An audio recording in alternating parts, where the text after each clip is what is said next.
Yes, good day. Today, when I finish this, I'm going to insert for you. In fact, let me do it now so don't forget it.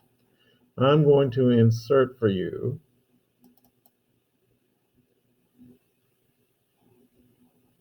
YouTube.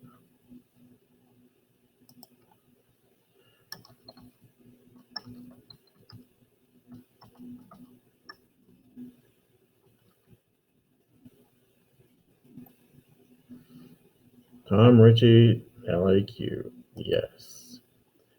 And no, I'm not going. I'm going to pause. And then we're going to copy.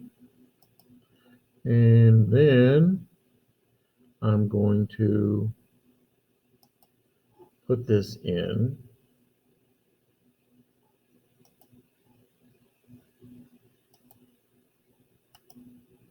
See, now this is legal. I just put in there. Now,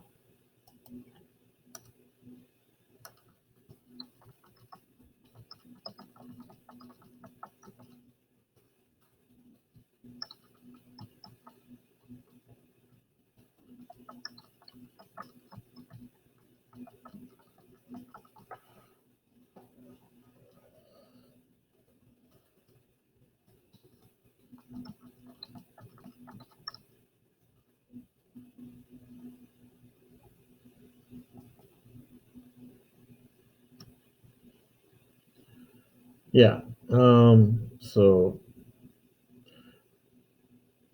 and I want you to do that because, sorry, I want you to do that because I know that I have a number of virtual students. Um, in class, we are going to talk on Thursday and Friday about the LEQ process, writing the LEQ. And because on Friday, you have a test. Don't get shocked. Your test is to write an introductory paragraph for an LEQ. I have not included a time limit for this. So, in other words, and basically, I'm looking for two things: the context and the thesis statement. And so, you're saying, "Oh, context. Oh, that's historical background. What if I don't know historical background?" Well, I'm giving you time to look it up. You and then come with your thesis statement. See, that's all I'm doing. I'm basically grading the quality of your context, contextualization, and then the quality of your thesis statement. Uh, when you receive the test, you'll see it's self-explanatory. Okay, so that's all you're looking for is to write the first paragraph, context, thesis statement. In class, we're going to go over it thoroughly. Um, you know, I cannot use Mr. Ritchie's video on the screencast file, but I can publish, use it, basically tell you to look at it. You go look at it.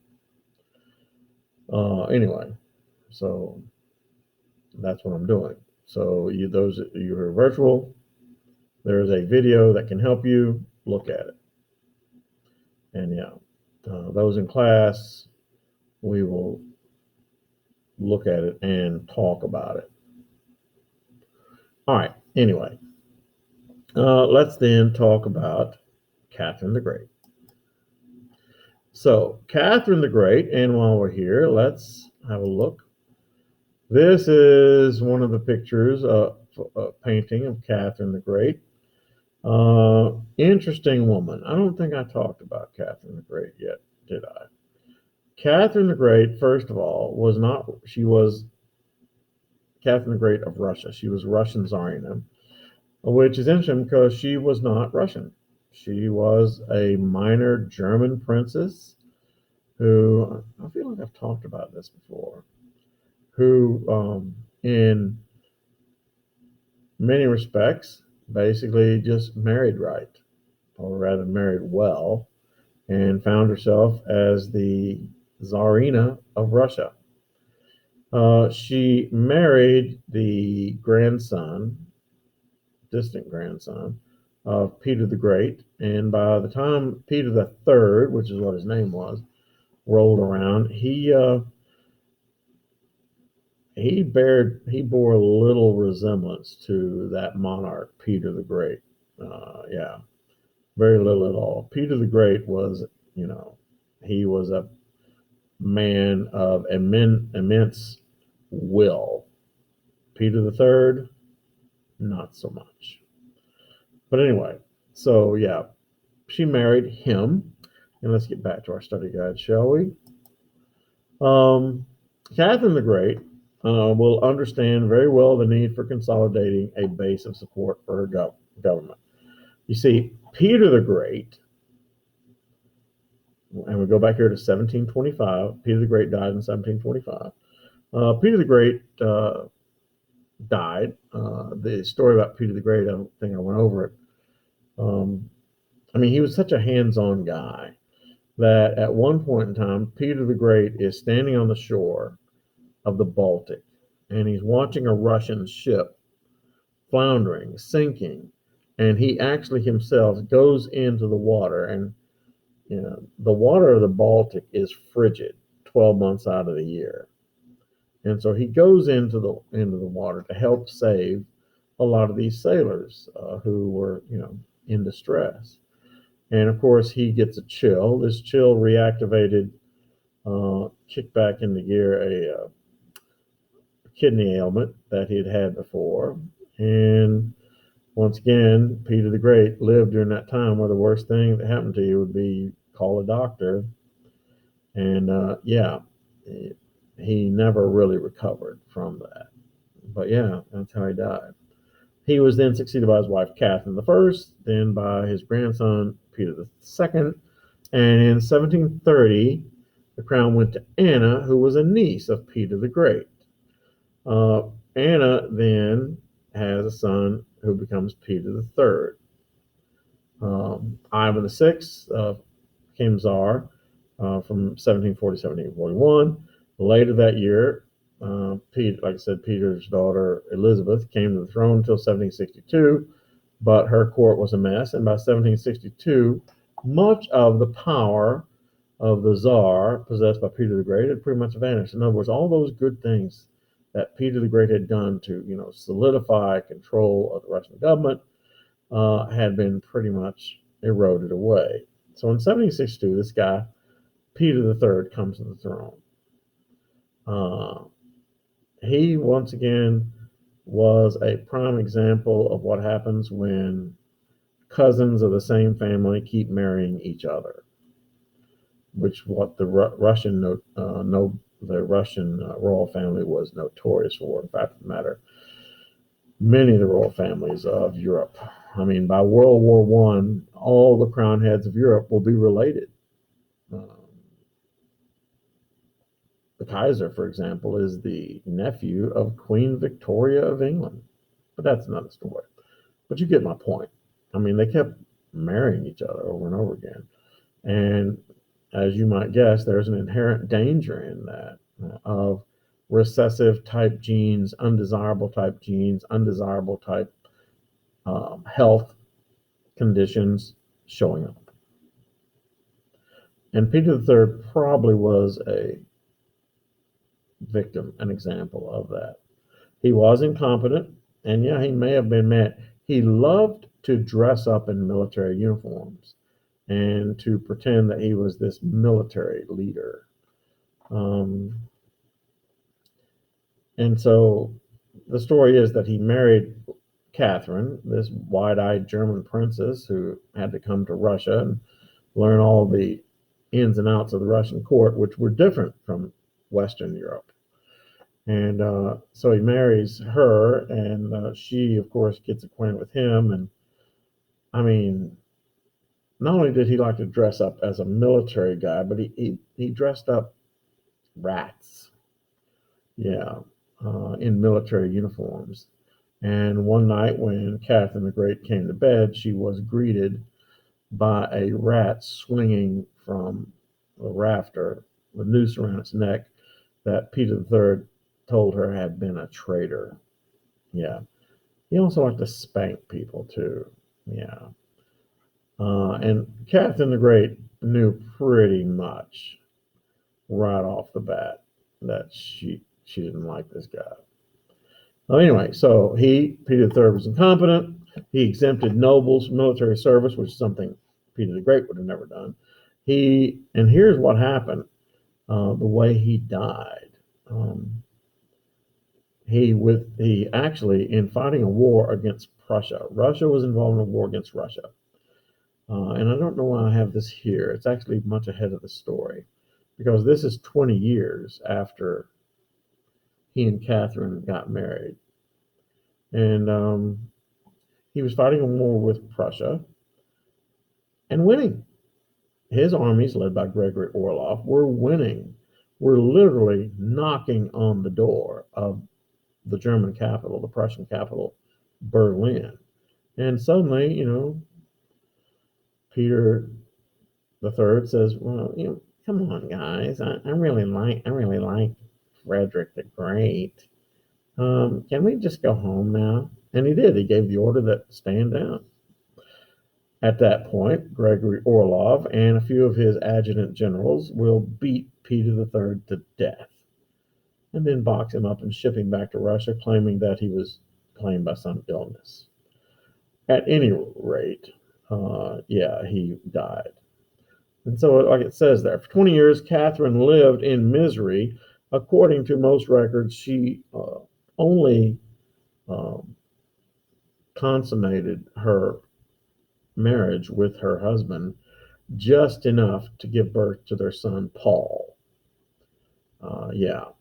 And that was it. But she did that. So in 1745, or rather, for 20 years, she lived in misery and also danger of assassination in the court of her mother-in-law, Elizabeth. She was not loyal to her husband as either monarch or husband, and Peter was deposed and murdered. Like I told you, he got murdered, and she was immediately declared empress. Kathryn knew through her readings of the Enlightenment that Russia was a backwards nation of Europe. And they don't mention it here, but Kathryn the Great, intriguing woman. She had a voracious sexual appetite. That Gregory Orlov I mentioned, who was commander of the Russian armies, who was responsible for beating Peter to death, he was one of 27, count them, 27 official lovers of Kathryn the Great. And Kathryn the Great, unique woman. She treated all of her lovers well. She would give them an apartment right next to her chamber. She didn't want to have them around too much. And then when she grew tired of them, she would lay them off, dismiss them. But she would send them home normally with a, some kind of a pension. In fact, one of her lovers, she made King of Poland. Anyway, Kathryn knew through her enlightenments that Russia was a backwards nation. She also knew that she needed a broad-based, I guess that's two words, yeah, broad-based seat of support to gain the authority she desired. So in 1767, she summoned a legislative commission to advise her on revisions of the law and government of Russia. The 500 delegates came from all over Russia and Russian life. In 1768, Kathryn had dismissed the commission before several of the members reported. The consensus of the meeting, though, was that Russia needed a strong monarch, and Kathryn said, "Yes, I agree." And she said, "I'm going to be that monarch." Yes. The word concurred there for you legal analysts means to agree, but for a different reason. Kathryn carried out some limited reforms of her own. In 1785, Kathryn created the Charter of Nobility, which, like Peter the Great's Table of Ranks, guaranteed nobles' rights and privileges, but based on their service. She had no choice to but to appease the nobility because, and I haven't mentioned this yet, Kathryn the Great, and you're writing, Kathryn the Great has to put down one of the largest revolts in Russian history, the Pugachev Rebellion. Yeah, the Pugachev Rebellion was a rebellion. I mean, these people were backwards. So this peasant named Pugachev, he starts convincing people that he was actually the husband of Kathryn the Great. And he was going back to Russia to take back his throne. And when he got there, he would treat all Russians fairly. And the bad thing was he got quite a following. And Kathryn had to call upon the assistance of her fellow nobles to put down the revolt. And after she called on the assistance of her nobles, she pretty much had to give her nobles total control over their own estates. And that's what it means when it says she had no choice but to appease the nobility. They, the nobility, had the power to remove her from power. The treasury of Russia could not afford an army strictly loyal to Kathryn. She had to depend upon soldiers from members of the nobility. Kathryn also continued economic reforms. She attempted to discontinue barriers to trade in Russia, exported grain, flax, furs, and naval stores grew dramatically under Russia. She also favored the expansion of the small Russian middle class. She tried to keep a good relationship with the philosophers, to keep that reputation as an enlightened despot, like Frederick the Great, like Joseph II, like Louis XIV to a lesser degree. Under Kathryn, Russia continued to expand, particularly southwards into the Ottoman Empire, and a drive for warm water ports. What is the saying again? The Russian bear is always thirsty for vodka? Well, we won't go into that. Yes, warm water. So, the Ottomans declared war on Russia in 1769. Russia responded swiftly, and the Russian fleet was able to sail all the way from the Baltic Sea, St. Petersburg, into the Eastern Mediterranean, and handed the Ottomans a pretty nasty smacking.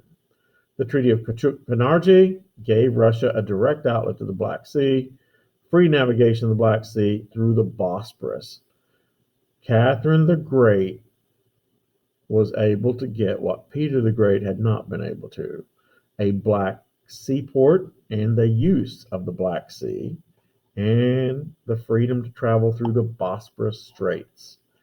Now, be a good child and look on a map and make sure that you understand what that means.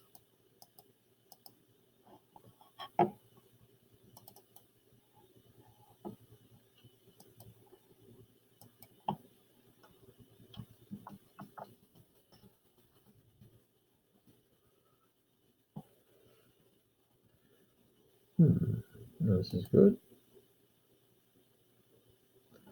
Come on, give me a big map. There we go. This is what we're talking about. This is St. Petersburg, and this is the Black Sea, and this little peninsula here is the Crimea, and this is the Bosporus. So Kathryn the Great was able to expand Russia, gain warm water seaports on the Black Sea, and also gain the use of the Bosporus and the Dardanelles, something Peter the Great had only dreamed about.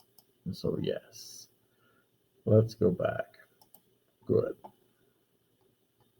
Okay. Russians also participated in the partitioning of Poland in 1793. It's on your test. Russia, Prussia, Austria. Russia, Prussia, Austria in 1793 will make Poland disappear. So, Russia's military successes made other countries in Eastern Europe nervous. Austria didn't like Russia's expansion into Eastern Europe, where they, meaning the Austrians, had ambitions, and the Ottoman Empire had petitioned the Prussians for aid against Russia. Russia, Prussia, and Austria all agreed to divide Poland amongst them. Poland had become weakened because it tried to develop a liberal democracy at the expense of strength of their nation. I mean, democracies have problems, such as democracies are a little more than glorified ginormous committees. And if you know anything about committees, they can't change their mind, without it being a major change, without it being a major issue. And so Poland tries to become a liberal democracy, creating that constitution in 1793. And yeah, they can't do anything. Liberum veto. The partitioning proved that any nation that had not a strong monarchy, strong bureaucracy, and an army could not compete in the European game of power politics. The powers contended that they were saving Europe and themselves from warfare by building buffer zones out of a weakened Poland. So Russia, Prussia, and Austria said, we're keeping the peace by dividing Poland amongst the three of us. Poland's political weakness left it vulnerable to aggression. Okay. A little longer here. During the last 2 decades of the 18th century, the enlightened monarchs became more conservative and more politically repressive. In other words, for the enlightened monarchs of Europe, reality hit. Plans are all good until somebody punches you. Anyway, Frederick the Great aged, and with him, any chances of reform. Joseph II of Austria's reforms provoked revolts, and he himself had to turn to censorship. Russia, once again, faced the aforementioned Pugachev Rebellion. Good afternoon, Mr. DeMaria.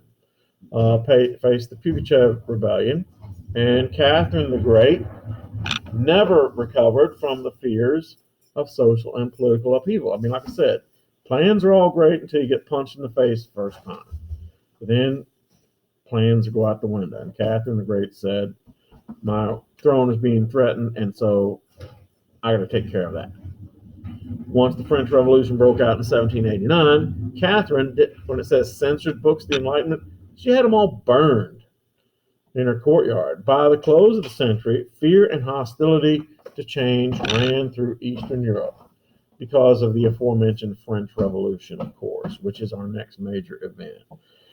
Whenever the enlightened monarchies tried to introduce ideas of liberalism, they were met with resistance, particularly from the nobility, but sometimes from the lower classes, who just used the openness to demand more freedom. You say, what does that mean? Well, so these enlightened monarchs are trying to make changes, and the changes often take rights and powers away from the nobles.